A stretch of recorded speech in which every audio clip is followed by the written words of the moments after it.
today I'm going to be teaching you the basic facial proportions for drawing a full view portrait. We're going to be taking notes on this, so when we get finished with this assignment today, it's not going to be a beautiful finished portrait, but instead it's going to look more like some grid lines with some notes taken explaining to you where all the facial features go and what the proportional relationships are from one facial feature to the next. So this won't be beautiful, but that's okay. This is going to teach us how to draw a beautiful face in the future. So if you would, start in your sketchbook with a new blank piece of paper with your sketchbook turned vertically. At the top, label this your portrait notes and put your name in the upper right-hand corner. Once you have that, you are ready to begin. We're going to start off by learning how to draw the basic head shape, which is sort of shaped like an egg, where it's rounder at the top, and then as it comes down, it's going to taper in just a little bit at the bottom and be a smidge narrower in order to create the shape of your chin. We're going to start off with a circle. So to start this circle, we're going to create maybe a circle about the size of a softball, just a little bit below your label. And to do that, I'm going to start off by letting my pencil hover above the page and making some circular motions. I'm kind of using my whole arm and letting that motion move from the rotation of my shoulder rather than my fingers or my wrist. So I'm moving my whole arm and locking kind of my hand and my wrist in place. Once I've gone around this circle several times, I'm going to very lightly rest this pencil down on my paper. And I'm going to go around several times until I feel I have what looks like a pretty good, pretty soft circle. And now I'm going to need to clean this up a little bit because it's always a little rough right when you first sort of start. I'm just right off the bat going to erase any lines that look really, really off and very uncircle-like. And just clean it up a little bit. A good rule of thumb is to draw light until you know it's right.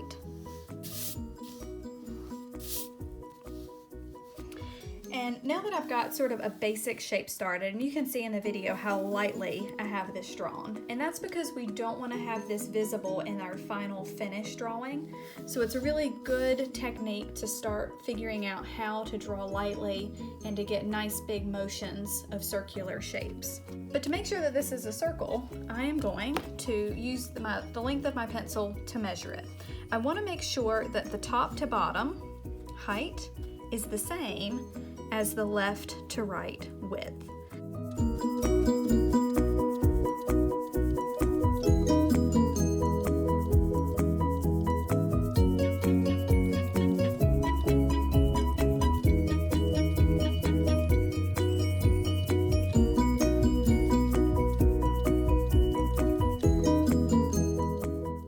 Now the first several times we draw this, I want you to really take your time with it. Don't be in a rush.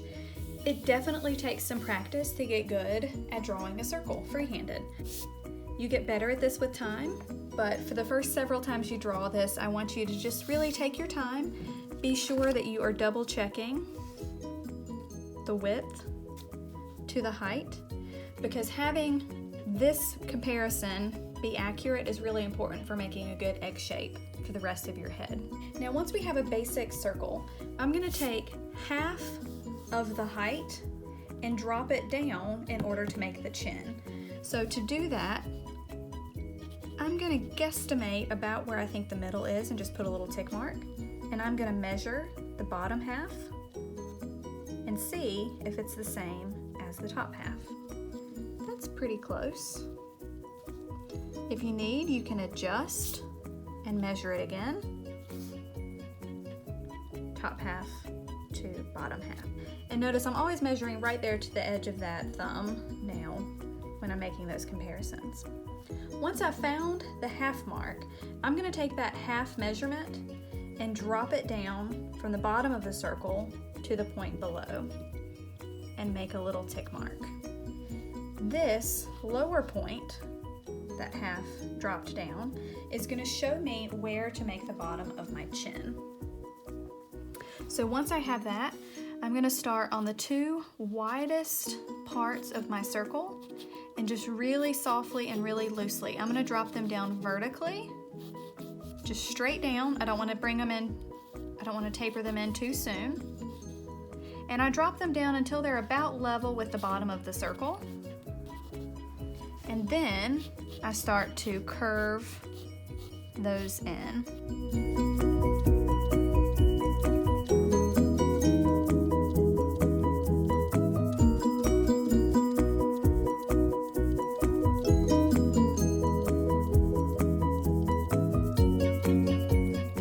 Now you want the shape to be pretty symmetrical.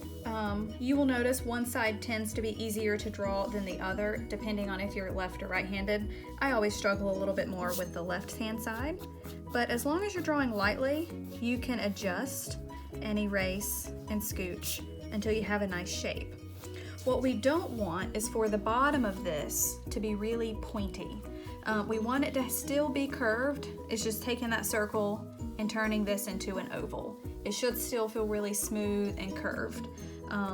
But a lot of times I have students that just want to take it straight in and come to a point, and then you end up looking a little bit more like an alien than a human.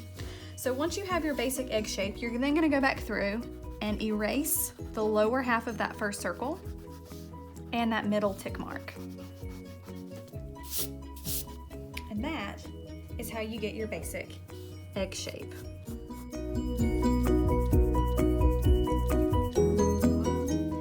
But once you have that shape, there are going to be 10 important pieces of information that you need to know in order to draw a portrait proportionately and correctly and have it look really nice. So we're going to go through all 10 of those pieces of information. The first one is the line of symmetry. If I take the middle of this head and very lightly drop down a line, this line is going to be really important because it's going to help make sure that the right side and the left side of our faces are always symmetrical. So at the top, we will just label this with a 1 and call this our line of symmetry.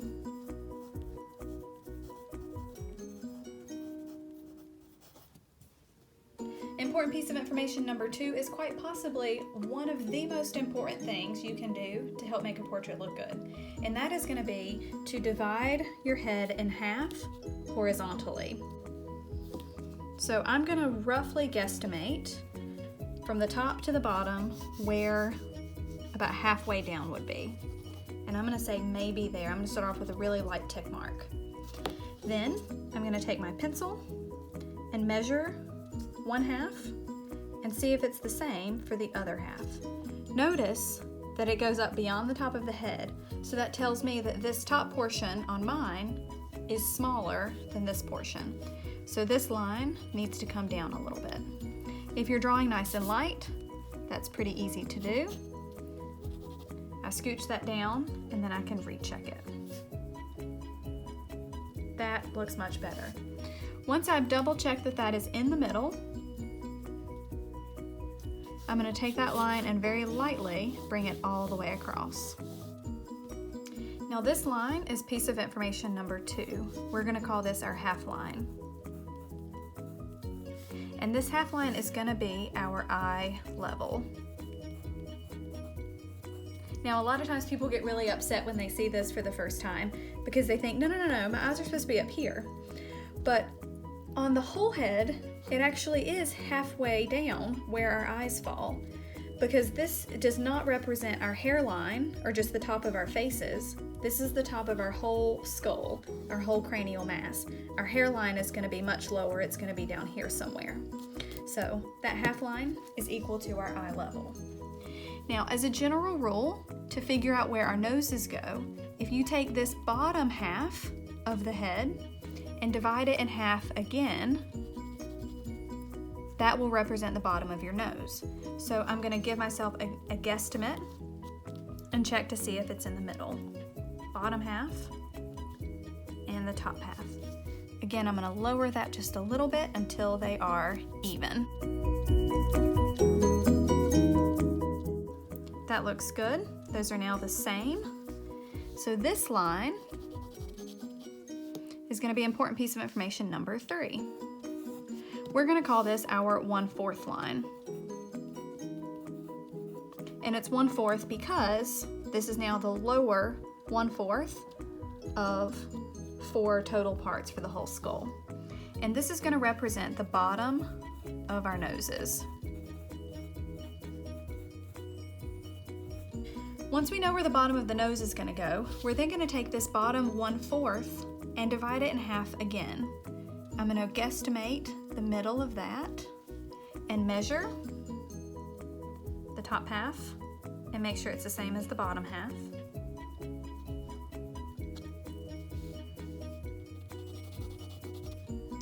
And this line is going to be an important piece of information number 4, and this is going to represent, this is going to be our 1/8 line,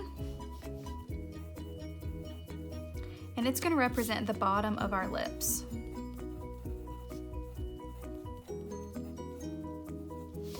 A lot of times people get mistaken on this section and they want to think that this is going to be the middle crease line of our lips, but this is actually the bottom of your bottom lip. This is here to here is going to be your chin, and your lips are actually going to fit in this space up above, right there. Now we're going to be creating piece of information number 5, and that is going to be to figure out how wide our eyes are. We know that they're now going to be halfway down the head on the 1/2 line, but we now also need to figure out how wide those eyes should be. Typically, most people when they first start drawing overemphasize and make the eyes much larger than they should be proportionately. And you also see a lot of that in animation and illustration. But when you're trying to draw something realistically, it's important that we get those proportions correct. So we're going to take the width of our head from here to here, and we're going to divide it into 5 even spaces. I always make that piece of information number 5 because that's easy to remember. Number 5 is 5 even spaces. So if I take this, I always start with the middle one, using that line of symmetry to split that middle section. I'm going to roughly guesstimate with tick marks what I think 1/5 of that would be. Once I have this middle section of my 5, I'm going to see if I can fit 2 more spaces out to the right and 2 more spaces out to the left. So you can use your fingers to do that, or you can even take a second pencil and mark that measurement and see there would be 1 and there would be 2. That's actually pretty close. 1 and 2. And that actually, luckily, landed in pretty nice even fifths that first try. That usually takes me a couple times to get. But so now you can see that these 5 sections are all even. It's very important that they are the same. You should not have one section smaller and bigger than the next. Take your pencil and double check. 1, 2, 3, 4, and 5. That is, I would say that's the hardest part, so don't get frustrated with this section. A lot of times I end up making this first section too small, and so I just end up having to widen and widen it until I get it all nice and even. I just got lucky this time. Now once I have those 5 even sections, that's going to represent our eye width. Our eyes are going to fit into the second section and the 4th section. So, and you can measure this on yourself. You can feel the width of one eye on your face and feel that there's about an eye width in between your eyes. And there's also a full eye width from the side of your eyes out to the side of your skull. Not just the side of your face, but actually the very, very side of your skull when you're looking straight forward in a mirror. So we're not going to take the time to draw all the details of the eyes. We're just going to draw enough just so you can see where those eyes will fit in. Now, for piece of information number 6, we're going to be figuring out the width of our noses. If you take this inner corner of the eyes and drop, very lightly drop that down to our 1/4 line, that's going to represent how wide down here our nose should be. So if you remember the technique that we drew noses, we have 3 overlapping circles. The outer nostrils are going to meet with vertically lined up with the inside corner of the eyes. Somewhere around there. So that will be number 6. Our nose width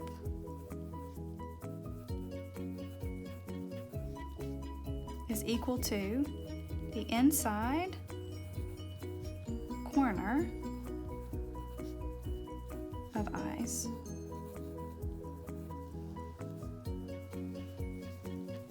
Now, once we have our eye width and our nose width, we're now going to figure out the width of our mouths.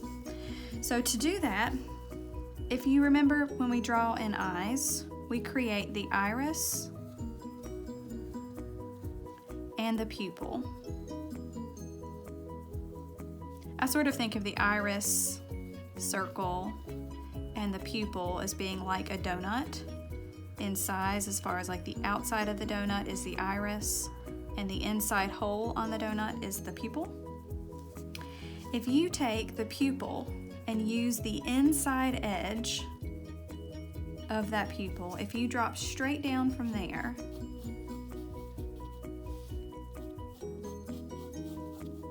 and bring that down to our 1/8 line for the bottom of the lips, that's going to represent how wide our mouth is going to be.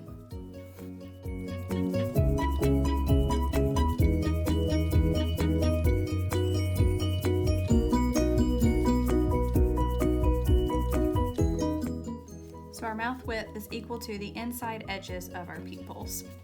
So just to do a quick sketch, just so you can kind of see how things fit in.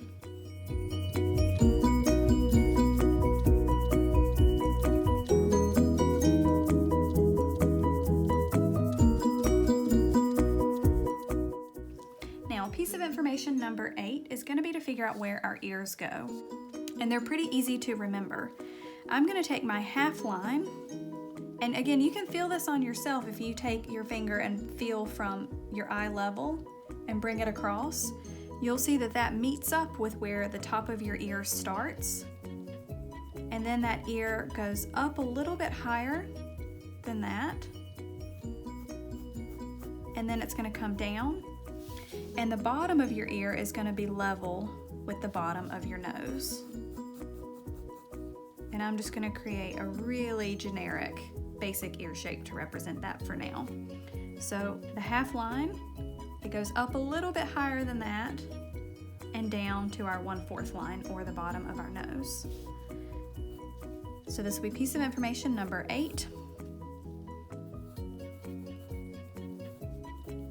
Ears 1/2 to 1/4 lines.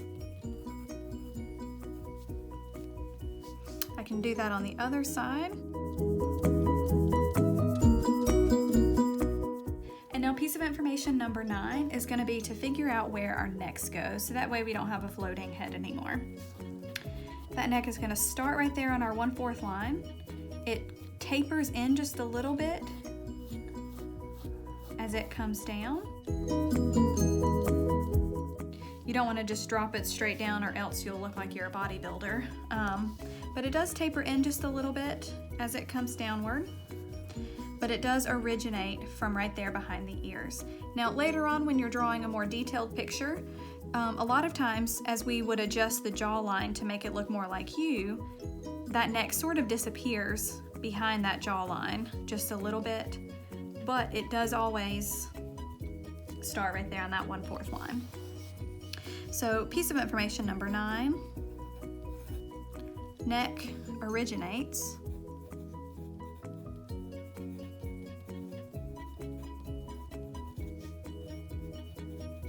from ears. You can also call that the 1/4 line.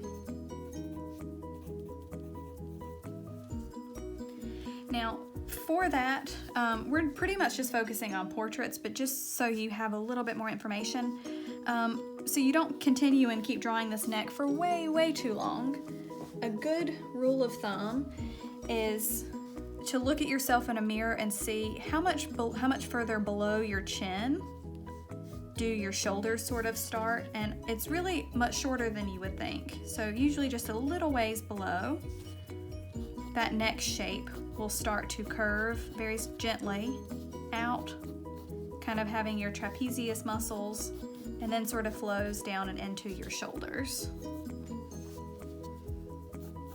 It's never just a harsh 90-degree turn. Somewhere around there looks good. Now, if you have room on your paper, if you haven't run out of space and you want to figure out how wide your shoulders should be, a lot of times people just sort of cap them off and make the shoulders way too narrow. A good rule of thumb, even though I'm not counting this as part of our portrait notes, is to create the shoulders.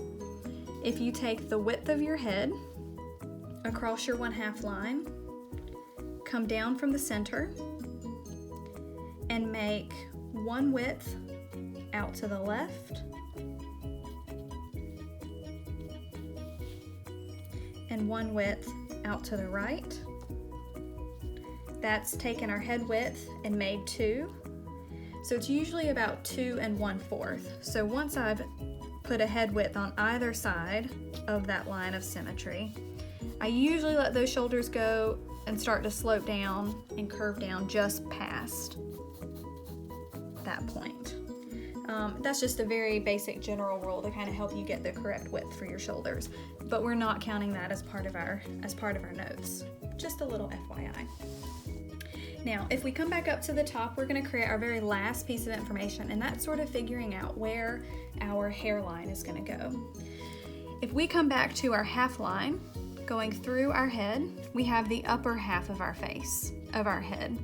So eye level up to the top of our skull. If we take this and divide it into thirds with 2 marks, 1, 2, 3, and just sort of roughly block that in. The upper third is where your hairline, where thereabouts should begin. So whether or not you have, a straight hairline that comes down into your sideburns, something like that. You might have bangs which drop down much lower, but just as a general rule, this upper third of the top half is going to be your hairline. So we'll label that last one, and we are finished. Number 10, our hairline